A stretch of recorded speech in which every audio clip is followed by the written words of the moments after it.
Good evening, everyone. R. Jerome Harris here from BeProphetic.com.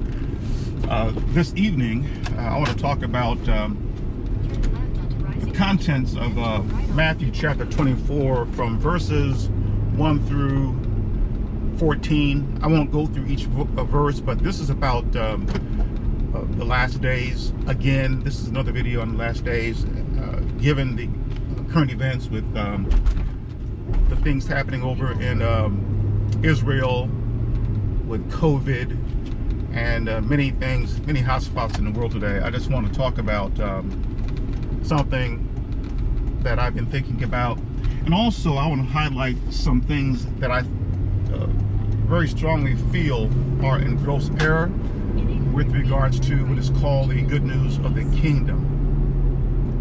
Now, if one looks at Matthew chapter 24, Jesus is there with his disciples, and he's talking to them, he's teaching them, and they're listening. Unlike many today who claim they believe in him and his teachings, but they're not really listening.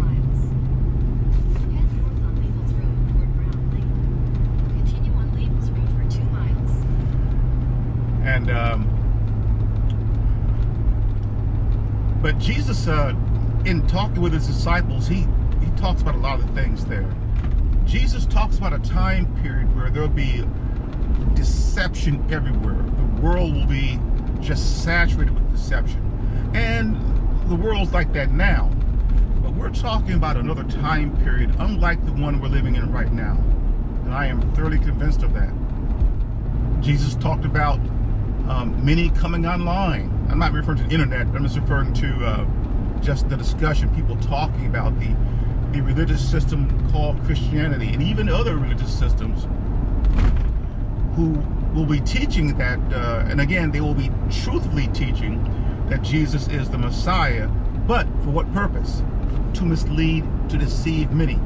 And that's occurring even now, where almost every so-called Christian denomination that I'm aware of, they all teach that Jesus is the Christ, that he is the Messiah. That's the truth. However, for what end? To deceive many, you see, to mislead many. So if you're sitting inside some Christian denomination or some church, let me turn here. I've got my MapQuest turned on. I'm going someplace here. Multitasking in my thoughts here. But if you're sitting within some Christian denomination and you're being taught that Jesus is the Messiah, be very careful, because that is truthful, but that doesn't mean that everything that you're being taught or being told is the truth. That's my point. Then Jesus said that there will be wars and reports or rumors of wars. Well, there's been war on the earth even back in his day up till now. And there are actual wars, not reports or rumors of wars, there are actual wars going on right now. And I believe that the wars that Jesus was referring to are not just wars where there's gunfire and bombs dropping from planes and tanks. I believe he's referring to a spiritual warfare, which would be far, far more devastating.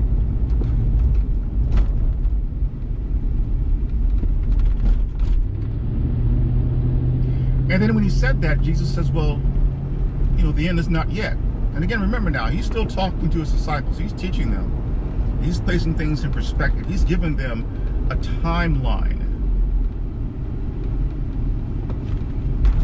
And then he goes on and he says, nation shall rise against nation and kingdom against kingdom. Notice that he didn't use nation as in plural nations. He said nation shall rise against nation and kingdom against kingdom.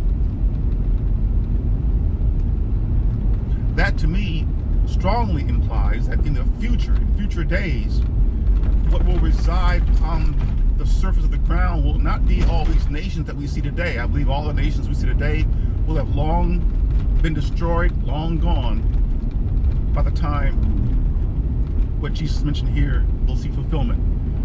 There will be one nation of people initially on in future days, perhaps more than 1,000 years in the future. Then another kingdom will spring up, and those two kingdoms, those two nations, will go into battle. This will be a spiritual war.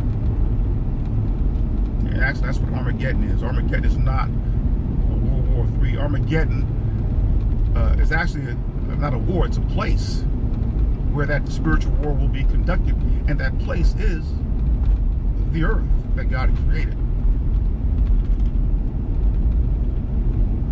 Then Jesus said that you, his disciples, you will be hated by all of the nations on account of him. Now think about that very carefully. Do all other nations today hate Christ's followers? And another question one should ask themselves, who are his followers? Because you attend a church doesn't qualify you as one of his true followers.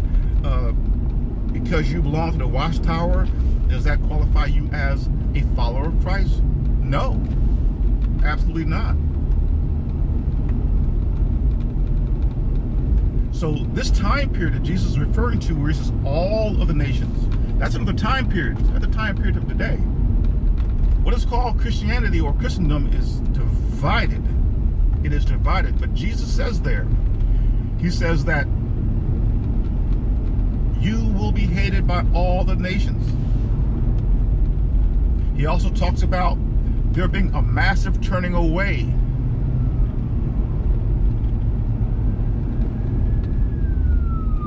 from the faith.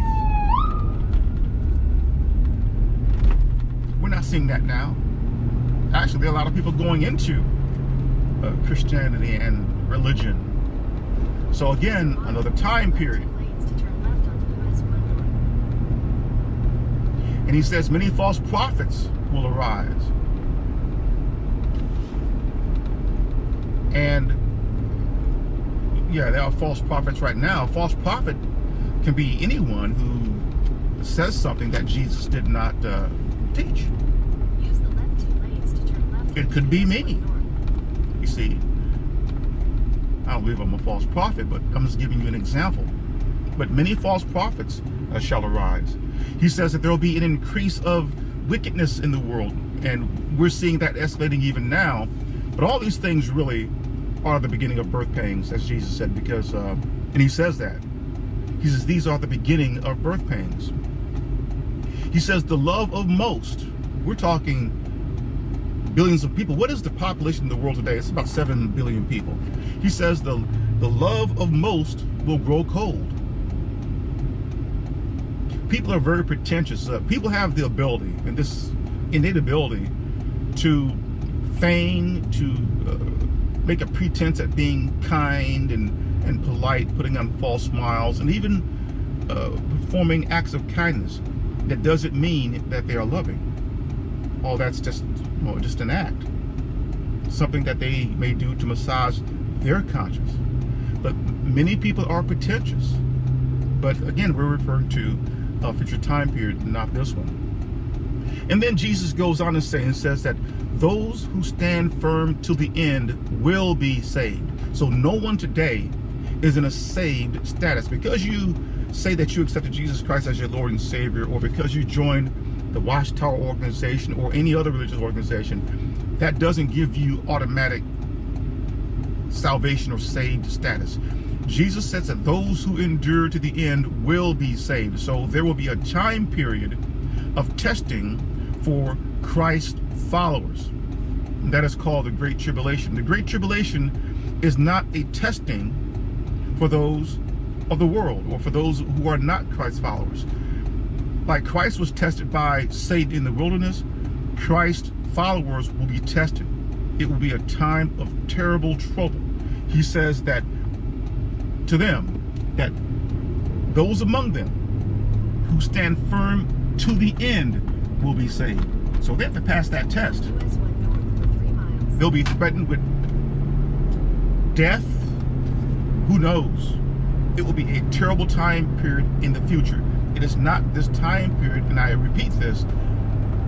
Jesus said that you will be hated by all of the nations. All of the nations today do not hate Christ's followers. And who determines who these followers are? Me? You? No. Jesus knows his sheep. I can't look at the guy or gal next to me and say, well, you're not a follower of Christ. He does that. He knows his sheep. He knows what's in their hearts. And that's what's important. You have to have this heart condition. You can't just clock in time going to a church or attending meetings at a watchtower and all that for show stuff gives a false illusion. You see that somehow you're holier than thou, that you're a follower of Christ. No, we're referring to a spiritual being here. Your heart condition, that which cannot be seen by others. Like I mentioned earlier, if in other videos, if you pray openly, publicly, you're not doing that for the sake of God and Christ. You're doing it for other people to see. So that's all for show stuff. God knows your heart. He knows your spirit condition. And if it's feigning, work on it. That involves lots and lots of sincere prayer in private. And then after mentioning all those things, at Matthew chapter 24, verse 14, Jesus says, and this good news of the kingdom will be preached in all of the earth, and all the inhabited earth, the entire land of the earth, all the people will hear it, as a witness to all the nations, and then the end will come. So Jesus is getting very close to answering the question that his disciples asked him at verse 3 up there. When will the end come? What will be the sign of your coming?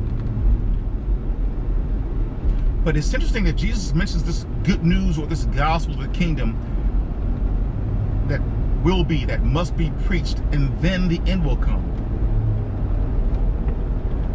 Now the question is, what is that good news of the kingdom message? Where is it laid out in this book called the Bible? Where is it? Now, when I was a Jehovah's Witness, going out in field service and placing magazines and publications and looking for Bible studies, so that's preaching the good news of the kingdom. Is it?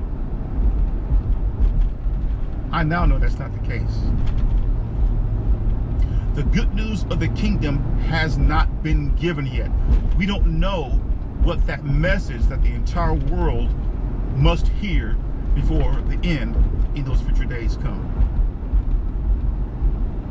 If you read at Revelation chapter 14, verse 6, we are told that an angel, one solitary angel will be given that good news of the kingdom message. He will declare it. An angel will declare it. No imperfect human will be entrusted with this most important message.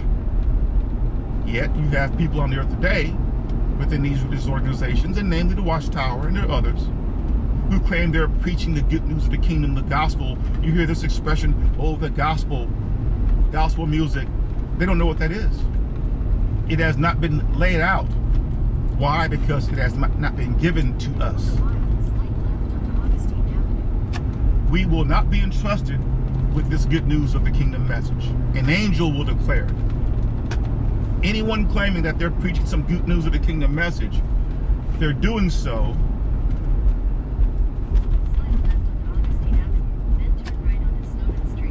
because they're making one up. And that's the main thing, or main things I want to talk about in this presentation. Plus, Jesus said something else that's very, very interesting. If you drop down to verse 36, I'm sorry, verse 30. Jesus, at that point, right there, answers the question that his disciples asked him at verse 3. At verse 30 of Matthew chapter 24, Jesus says, "Then will appear the sign of the Son of Man in heaven." Think about this very closely. Jesus did not mention signs, plural. I see lots of videos on YouTube talking about the signs of the last days, the signs of Christ's return. No. At Matthew chapter 24, verse 30, Jesus is clear. There will appear only one sign, and it's not going to appear on earth. It says that the sign of the Son of Man will appear in heaven. Many people think by looking up at the sky, you're going to see something. No. That sign that's going to occur in heaven will not be seen by anyone on earth. It is a sign that appears to those who reside in heaven as a witness even to them. That sign is the coronation of the Lord Christ Jesus as King over the earth. Before all of the angelic host, the Most High God gives his Son his kingdom of 1,000 years over the earth. And guess who else will be there to witness that grand event in heaven, that sign in heaven? Satan the devil. Many people think Satan is someplace in some made-up fiery hell. No. And many believe that he's already been cast out of heaven. In fact, the Watchtower teaches that in the year 1914, Jesus received his kingdom. And at that time, 1914, Satan was locked up. That's not true. Satan to this day still has full access into the heavenly realm before his angelic brothers. I know it's very difficult for many of you to visualize Satan as being an angel, but he is an angel. And in my last video, I talked about how this beautiful angel, this very powerful angel, more powerful than his angelic brothers, other than the one that the world knows as Christ, who is actually Michael, that this angel, his beauty, if you could see him, has been compared to precious stones and gems. He is not some hideous fiction of man's imagination that we see in art, film, and literature. Plus, he's invisible. You cannot see an angel in his pure form. They're not made of the same stuff as we are. Likewise, that Christ has ascended, you can't see him either, because when he ascended, what happened there? He simply returned back to the place from which he was sent. He didn't return to heaven as a man, because he didn't leave heaven as a man. He existed on countless eons before he was dispatched into the world of mankind as flesh and blood. One has to put those things in perspective. But my main point here in this presentation is that the good news of the kingdom has not been preached. We don't know what that message is, and no one can lift out of the pages of this book called the Bible what that good news or gospel message is. Where is it written? I can ask a person, well, what is that good news of the kingdom? They'll say, well, teaching people about Jesus. What do you teach them about Jesus? And how does that qualify as the good news of the kingdom? How do you reconcile what's written at Revelation chapter 14, verse 6? That this good news of the kingdom will be preached by an angel. In fact, it's written. Read it very closely. Revelation chapter 14 and verse 6. It says that the Most High God gives that good news or gospel message to this angel. I know who this angel is. Many won't accept it, but I know who he is.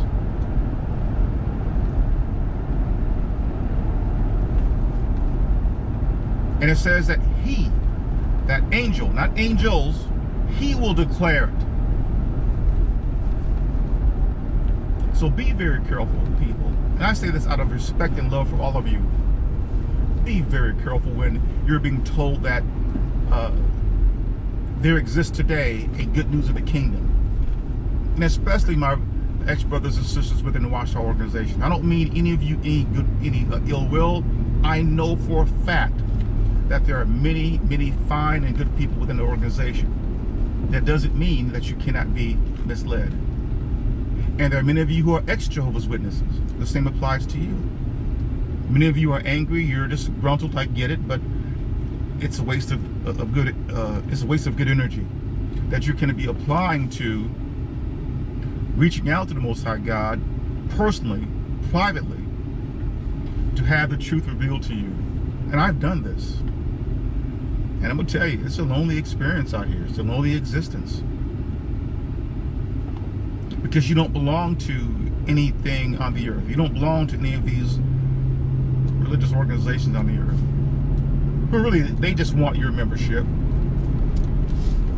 And some of them may think that they're doing a good thing. But Jesus never told anyone to go into something. In fact, he says to come out of something. Do not be a part of this world. Why? Because his kingdom is no part of it. His kingdom is not of this world. When Jesus was out in the wilderness, who was out there with him? Was there some other religious organization that had his back? Were his disciples out there with him, giving him support? No, he was alone.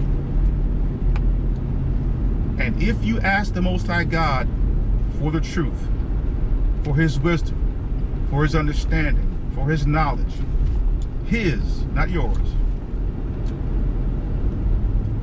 As I stated in a previous video, be careful what you ask for, because you will not like. You might not like what you hear, but it will be the truth. But you must ask for it and be prepared for it. If you're not prepared to hear it, because after you hear it, then you have a decision to make, to reject it or accept it. The truth is not easy to accept. It never has been, and it never will be in this world. This world is diametrically opposed to the truth.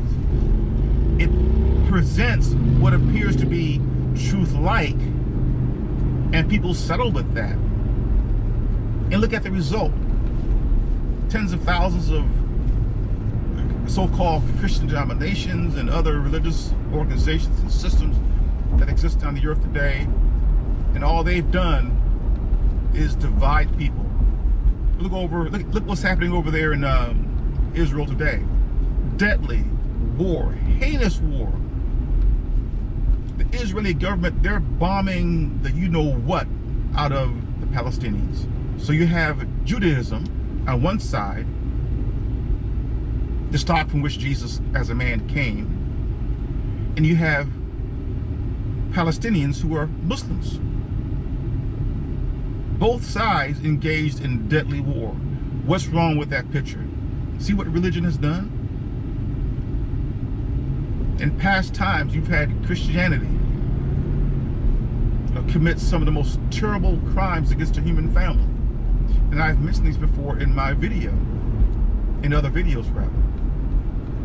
The Crusades, the Spanish Inquisition, the transatlantic slave trade, where the slave trade was endorsed by Pope Nicholas V in his edict, where he essentially wrote, there's no problem taking these black people and making them your property and slaves. It's written. Research this. I'm not making this stuff up.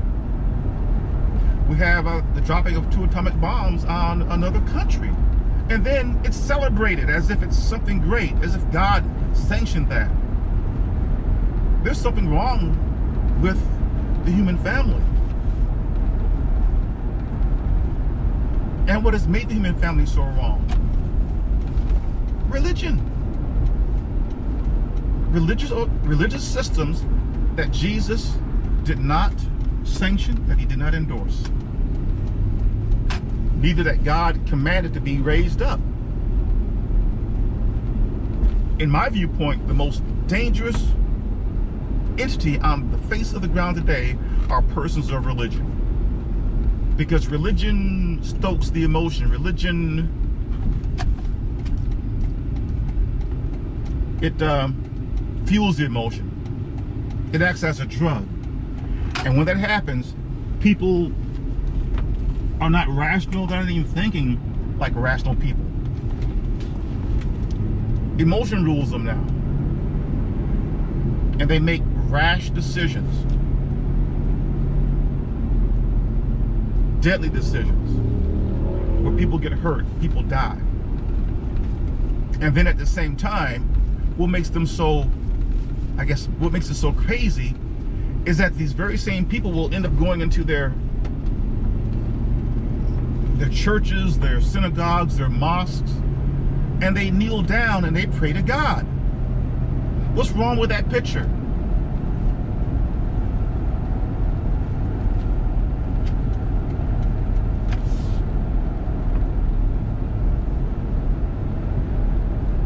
You want to know the truth?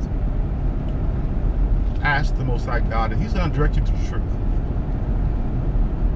on His timetable. But you have to keep on asking. You have to show Him that you are sincere, that you want to know the truth, not for the sake of winning arguments. And see, that's another downfall. Everyone wants to be right. You want to know the truth because it's the truth, and it adds to you, to assist you in being a better person and helping others. You don't force feed what you know on other people. You just don't do that. That's not how it's supposed to work. You don't bomb people into submission. You don't beat people into submission. You don't insult people into submission to your viewpoint. That is improper. That is not what Christ taught. He never did that. Yet the world today that claims to follow Christ, my goodness, there's so much rudeness and hatred displayed, and even cowardice, because you have individuals who will do their dirty work as far as insulting others, and they hide behind a mask.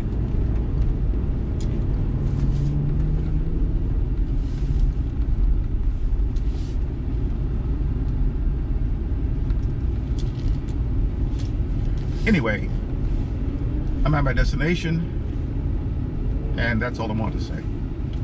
You guys take care.